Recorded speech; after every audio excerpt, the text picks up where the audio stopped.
Welcome to LANCER, the mech tabletop RPG that takes place in the future of the Orion Arm. Decent far future.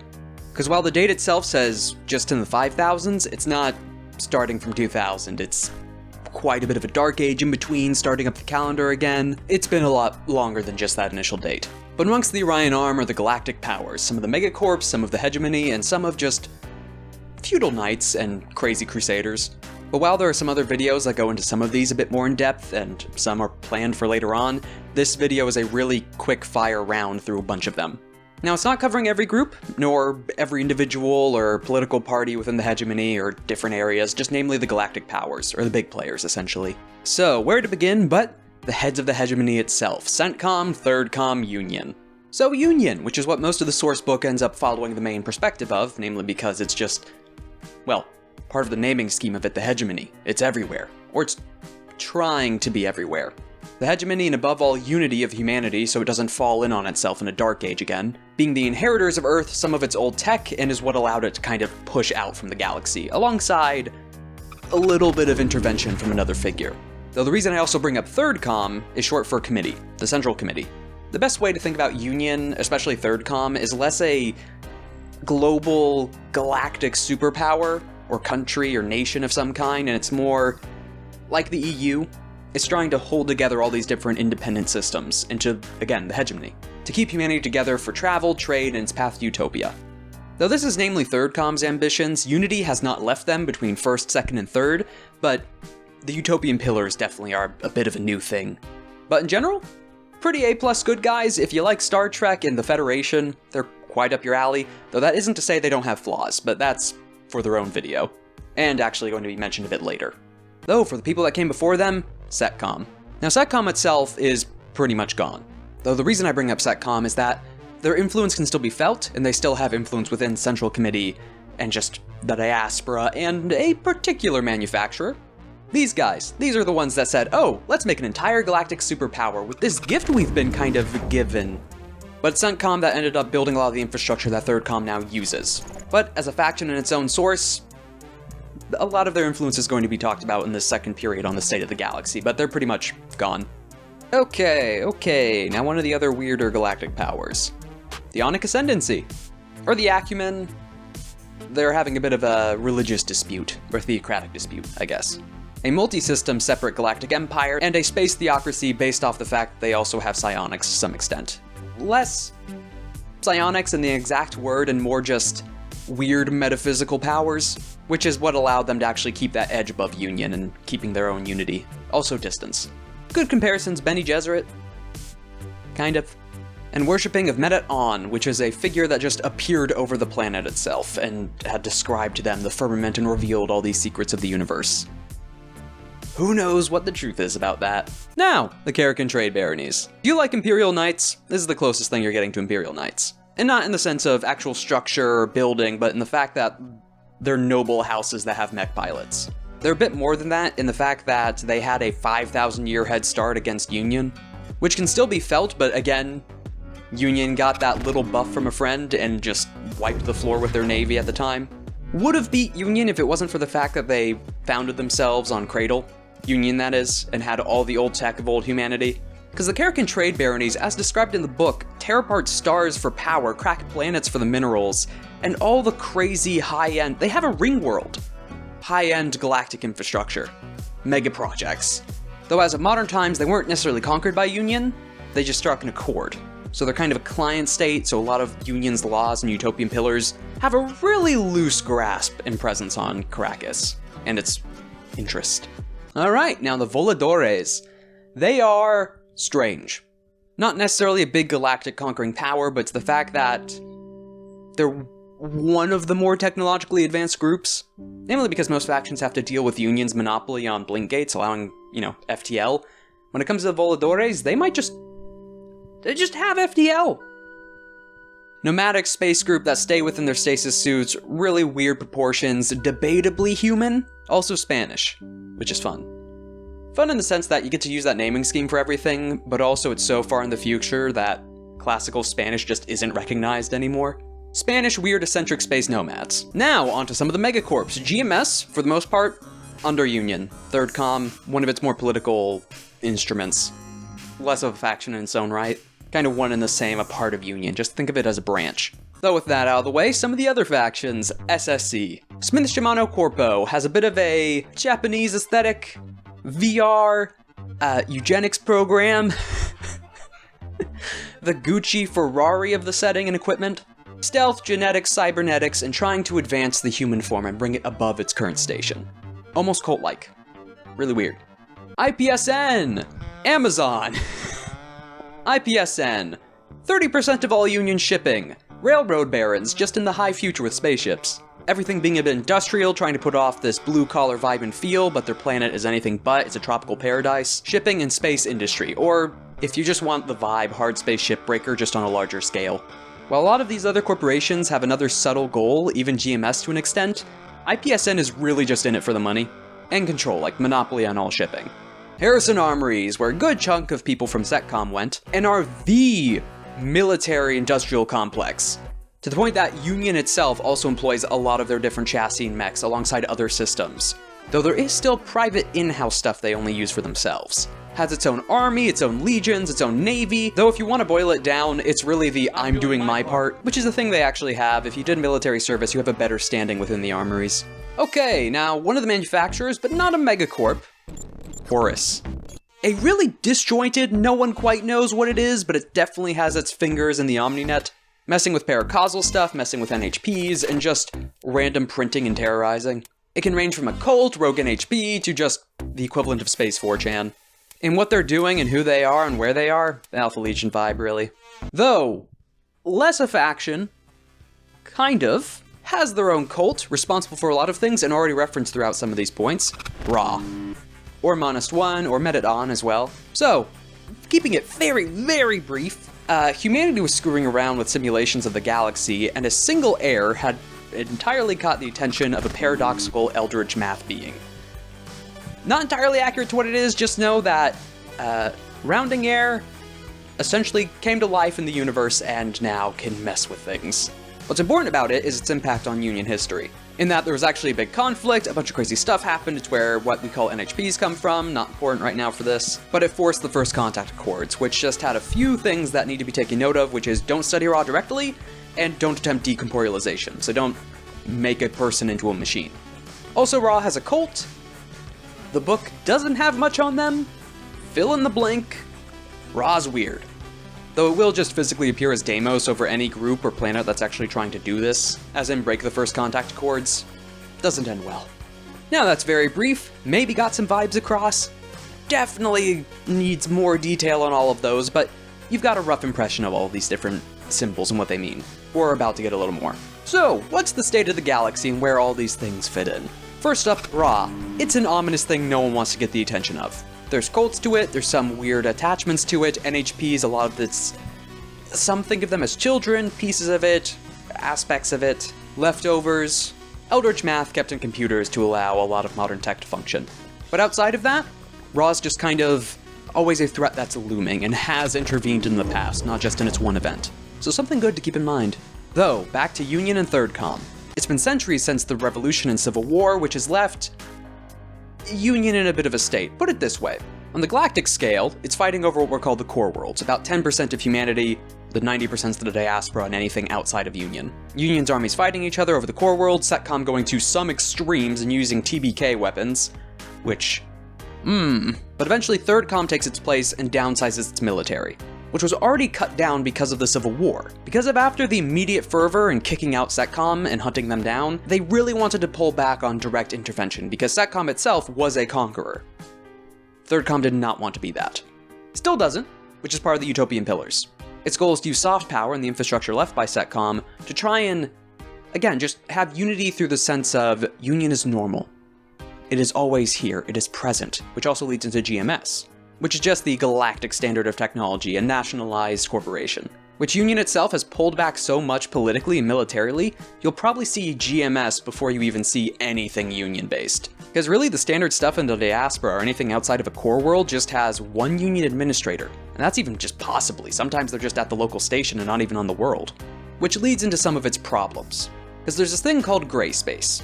Because it's such a large area, such a far distance of time, they don't have immediate FTL, it takes a while to travel locations. which means that a lot of the ruling, especially if you're not going to immediately put your foot down, is left to a lot of the locals. Or just an administrator, or a military leader in the area, or just a chain of command that things can get really muddled.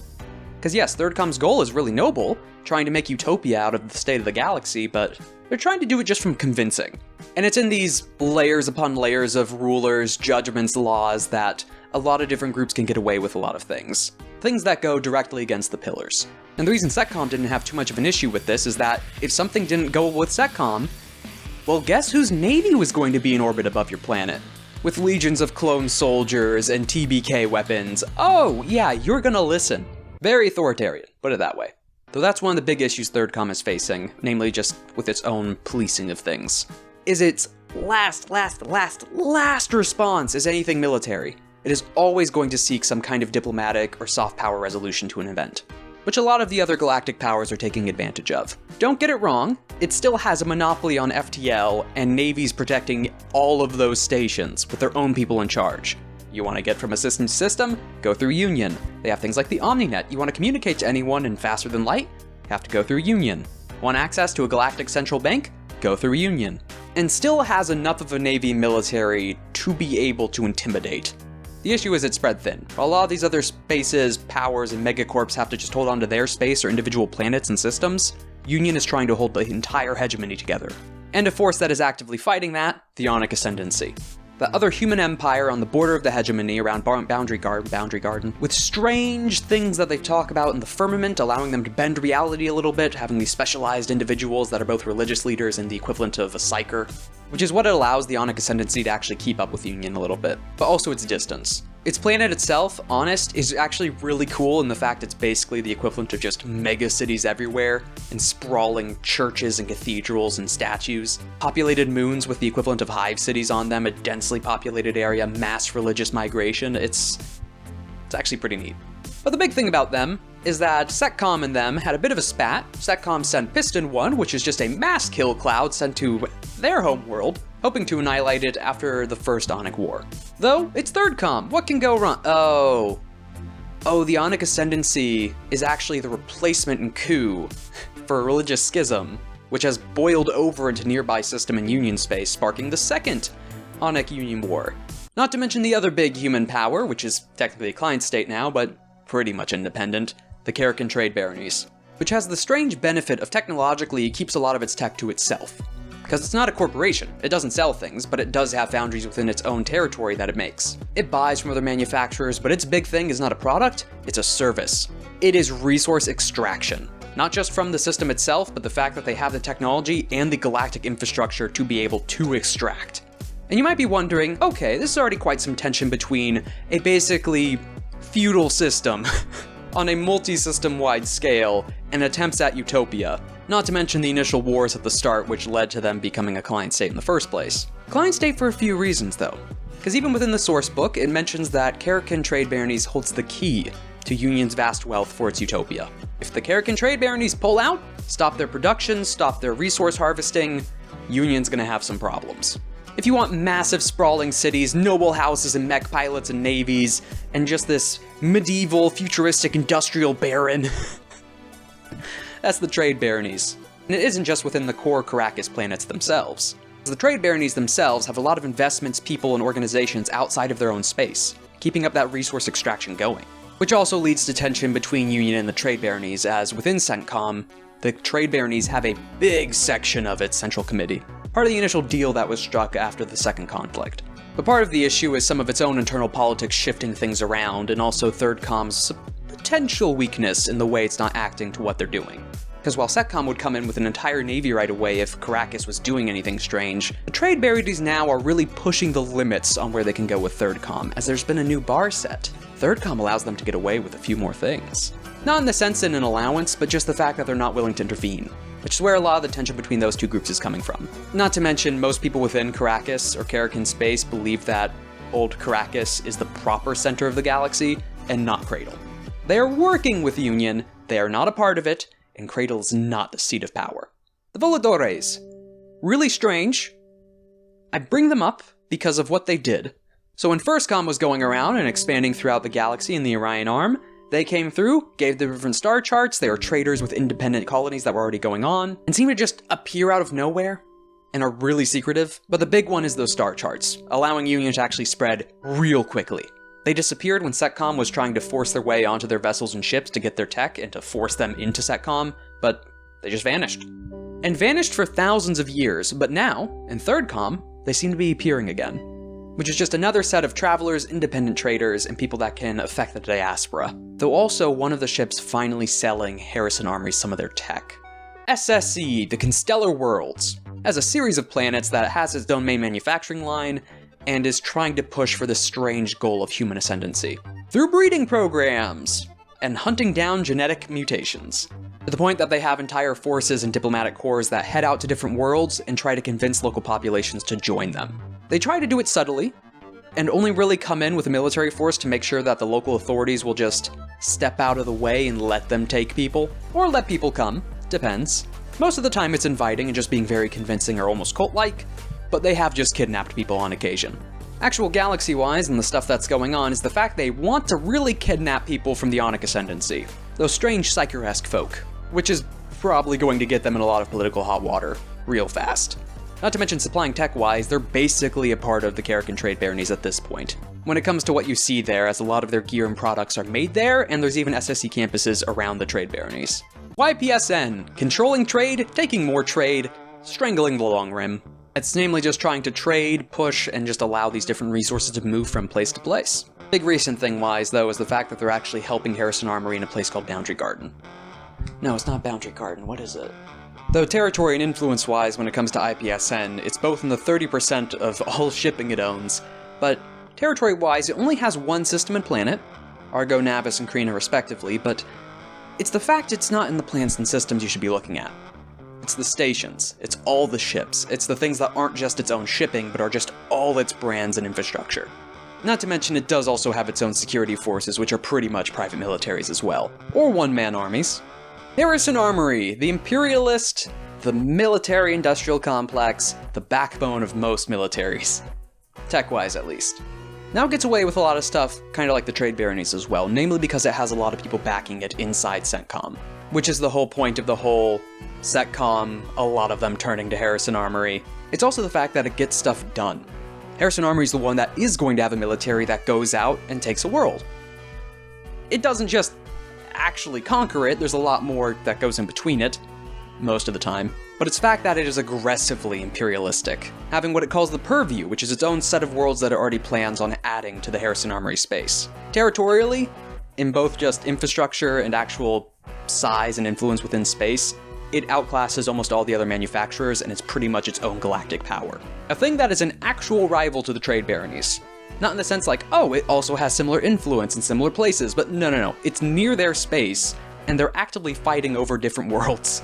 And a lot of the tension itself is not just in the fact that both sides, Union and Harrison Armory, know that what they're doing now is temporary.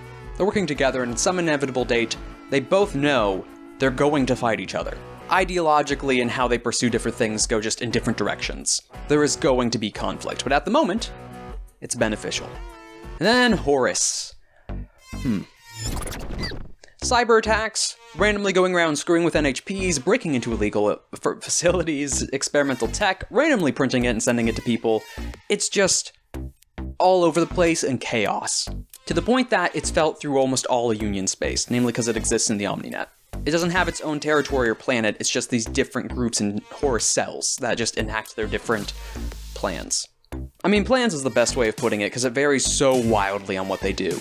This is the Orion arm of 5015U. Put it this way. The quote at the start of the book itself mentioning that the entire galaxy or the Orion arm is at the head of a coin flip that can fall on either utopia or back to its dark ages again. And this is the world you enter into. What planet are you going to be on? Where in the diaspora are you fighting for these different groups against these different groups? What you doing? Where are you going? But thank you for watching this brief run through of some of the factions. I understand I did not cover everything. There's some really cool stuff on a lot of these others I haven't touched on yet, but there's these videos on the ones that I have. So if you're interested in following those up, you can check them out, and I do plan on covering the others later. Anywho, thank you to my patrons, and have a nice day.